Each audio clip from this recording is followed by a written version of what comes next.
Bonjour à tout le monde. Je vais rapidement faire une petite réflexion avec l'Afrique, avec l'humanité dans son entièreté. Mais comment on peut venir nous parler de droit international, des conventions de Genève, pendant qu'un État peut se permettre d'attaquer le siège diplomatique d'un autre État en tuant les officiels de cet État? Et dans le monde entier, il y a un silence total. Le pays des droits de l'homme qui est la France, c'est-à-dire le gouvernement Rothschild de France, est dans un silence total. L'Union européenne est dans un silence total. Les Nations unies sont dans un silence total. À part la Russie qui a fait des déclarations claires en condamnant cet acte barbare, le reste du monde qui s'est autoproclamé le monde civilisé, qui se balade sur la planète, a donné des leçons de moralité, de démocratie à tous les autres peuples du monde, sont dans le silence. Nous sommes en train de vivre un génocide à ciel ouvert aux yeux de tout le monde et surtout les pays arabes. Ce qui me dépasse, c'est que c'est les pays arabes qui sont encore plus silencieux que tout le monde. Des pays comme l'Égypte qui sont dans un silence total. Tout ce qu'ils savent faire, c'est créer des barrières pour empêcher aux réfugiés de pouvoir arriver sur le sol. Tout ça là, c'est pourquoi. C'est parce que l'Égypte est endettée jusqu'au cou. C'est parce que l'armée égyptienne est sous le contrôle des Américains. Quand nous voyons ce qui se passe dans ce monde-là, où ceux qui se proclament, ceux qui se sont autoproclamés les garants d'une convivence mondiale, éthique, morale, basée sur des règles bien claires, des règles démocratiques, dans le respect des droits internationaux, sont les premiers à ne pas les respecter. Comment on peut s'asseoir, voir un autre pays bombardé, si un autre territoire, l'ambassade d'un autre pays, tuer ses officiels? Mais nous sommes en pleine barbarie, c'est fini. C'est fini, il n'y a plus de droit international, il n'y a plus de convention, il n'y a plus rien. C'est le Far West. Et ni l'Union européenne, ni la France, ni l'Italie, ni aucun pays du monde ne condamne cela. Posez-vous des questions. J'ai commencé par là pour arriver au Mali. Parce que c'est batraciens qui sont au Mali en train de parler d'élections pendant que le pays est en guerre. Mais le colonel Koïta doit faire deux petites choses. Ça, là, Macron, le gouvernement Rothschild de France l'a fait. Le droit de réquisitionner les biens personnels des gens, le droit d'enrôler les gens en cas de besoin, si la France en a besoin pour aller au front.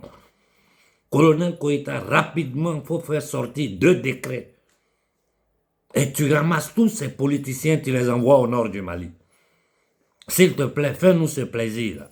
Tous ces gens qui sont allés s'arrêter pour parler des droits constitutionnels, là, il faut faire deux décrets en Ukraine. Là. On va chercher les gens dans leurs maisons. Dans les maisons, on rentre pour les prendre, pour les envoyer au front. Il faut faire deux décrets pour ramasser tous ces politiciens, tous leurs enfants qui sont en âge de combattre, leurs familles, les envoyer tous au nord du Mali pour qu'ils aillent combattre. Ils sont patriotes, ils veulent l'ordre constitutionnel. Ils vont avoir l'ordre constitutionnel là quand le Mali sera libre. Parce que pour le moment, l'AES est en guerre contre les marchands de la monnaie, de la dette et de la mort qui gouvernent ce monde-là. Qui permettent, là, en plein 21e siècle, une barbarie et personne n'ose ouvrir la bouche pour condamner. Ça là, nous, en Afrique, ça doit nous faire réfléchir. Ça doit nous faire réfléchir. Surtout à nos frères du Congo. Quand on peut attaquer les ambassades d'un autre pays, tuer les officiels, c'est-à-dire les diplomates, et il y a un silence total des Nations Unies. Vous pensez que nous, qu'eux, ils ne considèrent même pas comme des êtres humains, là. Ils vont faire quelque chose pour nous. Si nous ne nous levons pas pour combattre, nous pouvons combattre, gagner ce combat-là sans violence. Je vous jure, sans violence. Oh, mes frères du Congo, levez-vous. Encerclez-moi ces ambassades-là. Encerclez les ambassades des États-Unis, de la France et de la Grande-Bretagne. Pacifiquement, il faut aller vivre devant leurs ambassades. On ne demande même pas à tout le Congo de s'élever. 10% de la population congolaise, c'est-à-dire 10 millions de Congolais, encerclés, les autres là, eux, ils bombardent, ils tuent. Nous, on ne bombarde pas, on ne tue pas quelqu'un. On va encercler les ambassades. Personne ne rentre, personne ne sort. Et si ça sera nécessaire, on va leur enlever l'eau et le courant. Mais la guerre à l'est du Congo doit s'arrêter. C'est la seule solution que nous avons. Devant ces barbares-là, il faut agir avec paix, mais avec détermination. Que le monde entier voie le peuple congolais sur pied, accusant directement les responsables de cette guerre par procuration. Quand des assassins, des criminels comme Kagame, les élections se préparent au Rwanda, il n'y a pas d'opposants. Il n'y a pas d'opposants. C'est-à-dire, c'est inutile, c'est de la foutaise. Faire croire, c'est ce qu'ils appellent la démocratie. Mais il y a quelle démocratie au Rwanda? Il y a quelle démocratie au Rwanda? Où ils ont placé un criminel, un psychopathe, au service du World Economic Forum. On l'invite dans ce forum-là, on lui donne le fauteuil, il est assis. Mais c'est de la foutaise. Les gens se foutent de nous. Mais tout ça, c'est la faute du peuple africain. C'est notre faute. Parce que ces dirigeants, un petit groupe de personnes ne peuvent pas tenir des centaines de millions d'êtres humains dans ces conditions. Quand au Togo, les gens me disent qu'on il faut parler du Togo, je dis, mais le problème du Togo est simple. Il faut que le peuple togolais s'élève. Et nous avons un mal en Afrique. Nous avons un cancer en Afrique. Tant que nous ne soignons pas ce cancer-là, nous ne nous en sortirons jamais. L'ethnicisme, le tribalisme. Quand quelqu'un arrive au pouvoir, l'armée devient l'armée de son ethnie. Il prend les gens de son ethnie, il les place à tous les points stratégiques. Il s'est fait protéger par son ethnie, par les gens de sa région. Mais l'Afrique ne peut pas aller en avant. Dans ces conditions, nous irons nulle part. Ce sont les capacités d'une personne qui doivent permettre à cette personne-là d'arriver aux plus hautes instances de la direction d'un pays. Pas parce que vous êtes de même ethnie, pas parce que vous êtes des amis, pas parce que vous êtes de la même famille. Aujourd'hui, où la jeunesse africaine est consciente, tout ce qu'il nous reste, c'est le courage de nous lever. Personne n'a jamais dit à quelqu'un de prendre les armes en Afrique. On dit simplement, levons-nous et faisons entendre notre voix. Imaginez-vous 10 millions de Congolais qui encerclent l'ambassade des États-Unis, de la France et de la Grande-Bretagne. Le monde entier va trembler. Ça, là, c'est la seule chose qui fait peur à ces gens-là. C'est la seule chose qui peut les détruire. C'est-à-dire, c'est comme un virus mortel pour eux. Voilà pourquoi à l'intérieur de l'Afrique, il y a des gens qui sont là pour travailler contre cette initiative que je suis en train de lancer depuis 10 ans. Des Africains qui font tout pour empêcher cela. Des gens qui sont payés pour ça. Des gens qui savent que si les Africains arrivent à faire ça, tout leur jeu de politiciens, tout ça, c'est terminé. Des gens comme Nasra qui sont là, financés, payés par eux, il est dans le beurre. Les Tchadiens se sont fait tuer pour des gens comme ça. Et ils sont là, on parle de bonne gouvernance, ils se foutent des Africains. Quand le problème réel de l'Afrique, là, tout le monde connaît, c'est notre autodétermination. Et cette autodétermination-là passe par quoi? Par quoi notre autodétermination passe?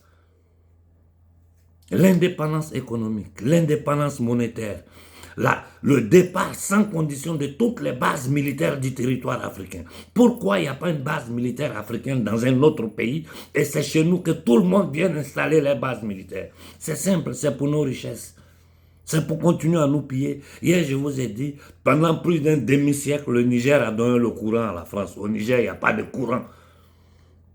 Ceux qui parlent d'ordre constitutionnel au Mali, ça fait 75 ans que vous êtes au pouvoir. Ce que vous appelez démocratie là. Les résultats sont sous les yeux des Maliens. Ils n'ont pas d'électricité, ils n'ont pas d'eau potable. Hier, on m'a envoyé une petite vidéo où ce sont des villageois qui sont obligés de construire la route pour raccourcir le trajet entre leur village et la capitale. Sinon, ils sont obligés de faire un contour de 90 km. Pendant 75 ans, vous n'avez pas été capable d'offrir une route à des villageois pour leur faciliter la vie. Ils n'ont même pas d'eau. Ce sont eux-mêmes qui se créent. Hein, ils créent des puits dans les roches pour pouvoir récupérer un peu d'eau potable. Vous, les politiciens, vous êtes là, vous êtes couchés à Bamako, votre ventre est rempli, votre famille vit dans le beurre, vos enfants sont en France en train d'étudier. Ils sont dans le monde, vous êtes dans l'opulence. Le reste du Mali est dans la pauvreté. Nous sommes attaqués par des terroristes créés par ces mêmes entités démoniaques qui gouvernent l'Europe. Et vous venez vous arrêter devant nous, Africains, qui sommes dans ces conditions de non-vie, pour nous parler de retour de l'ordre constitutionnel. Mais vous vous foutez de notre gueule. Koïta, envoie-moi tout ce monde-là au front. En France, il y a une loi pour ça. En Ukraine, ils le font. Partout dans le monde, quand un pays est en guerre, tous les fils du pays sont appelés sous le drapeau. Ceux qui sont là, ils disent qu'ils sont patriotes, ils veulent l'ordre. Il faut les envoyer au front.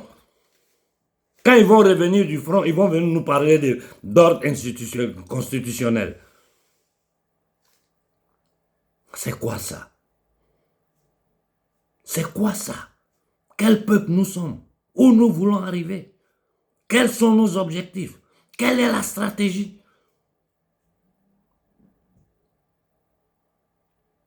Au Togo, au Bénin, il faut vous lever. Il faut que vous vous levez. Vous ne pouvez plus vous asseoir, regarder des petits groupes de voyous vous tenir dans la pauvreté, dans l'humiliation, sans aucune... Rien, il n'y a rien en Afrique. Tout nous manque. Tout nous manque. Depuis la fin de la Seconde Guerre mondiale jusqu'à aujourd'hui, ils disent qu'ils ont donné des milliards à l'Afrique. Où est fini cet argent? À quoi ça servit? Parce que nous sommes dans des conditions de non-vie. Un continent qui est le plus riche de la planète, les gens n'ont pas d'eau, ils n'ont pas de courant, ils n'ont rien. Nous, on n'a rien.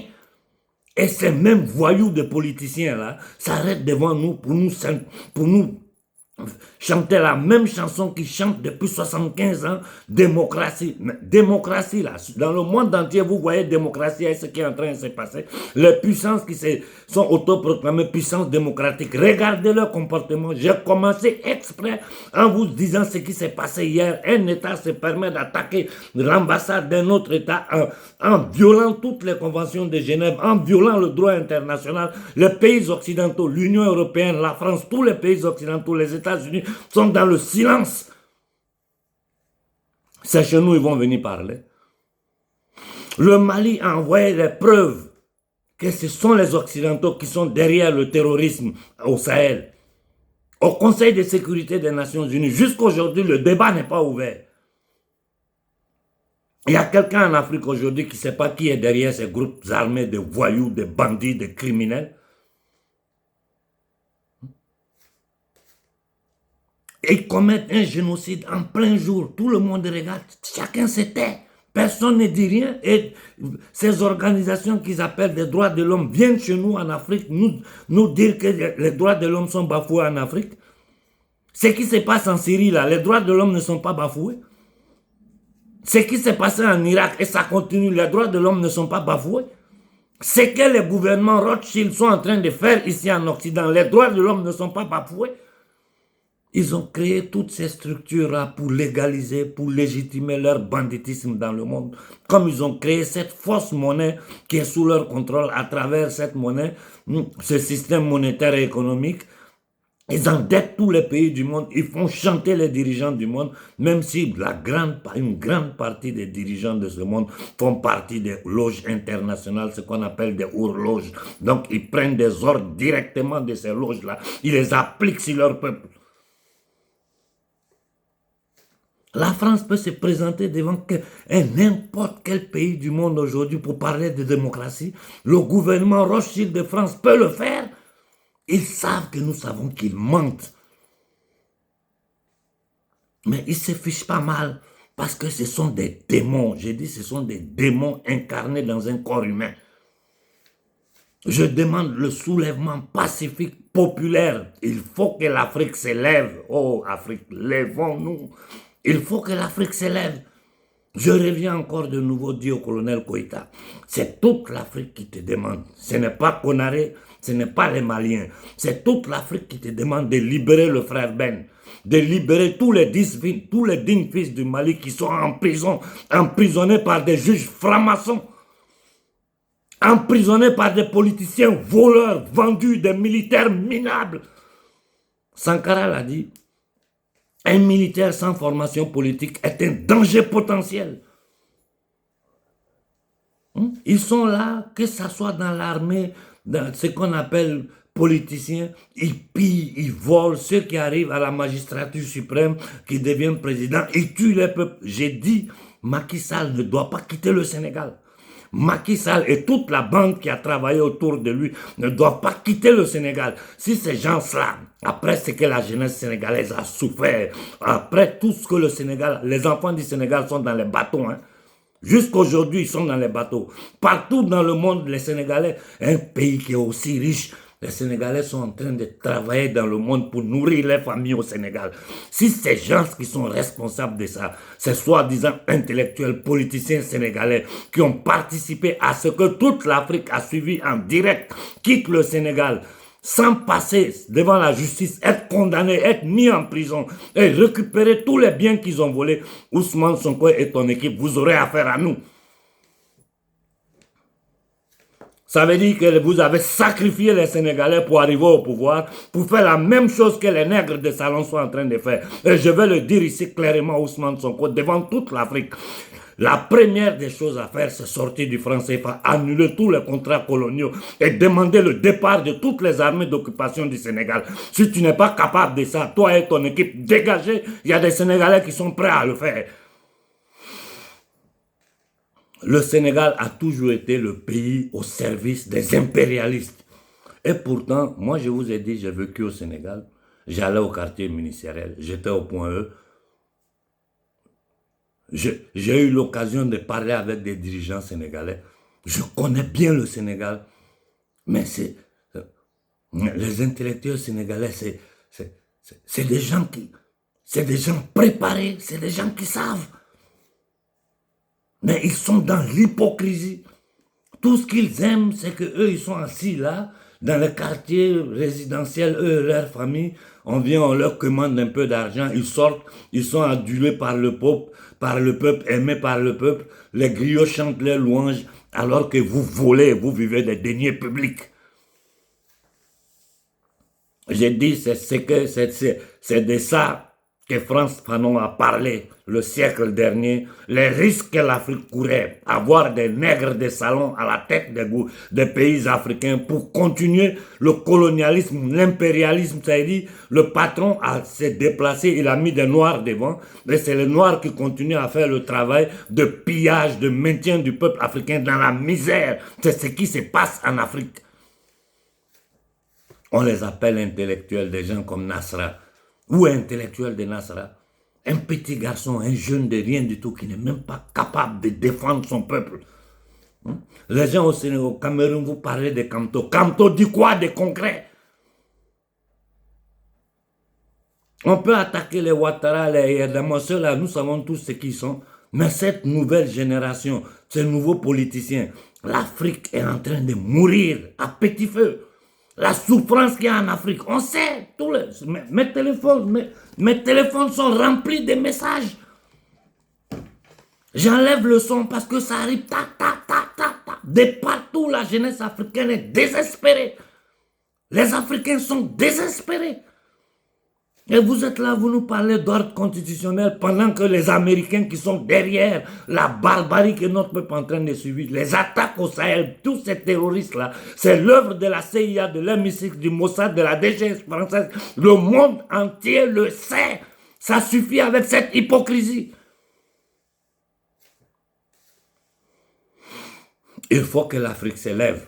Nous n'avons pas besoin de violence. Nous là, écoutez-moi quand je vous parle. Vous, jeunes leaders panafricains, société civile africaine, je parle à toute l'Afrique, des plus âgés aux plus jeunes. Il faut que l'Afrique s'élève.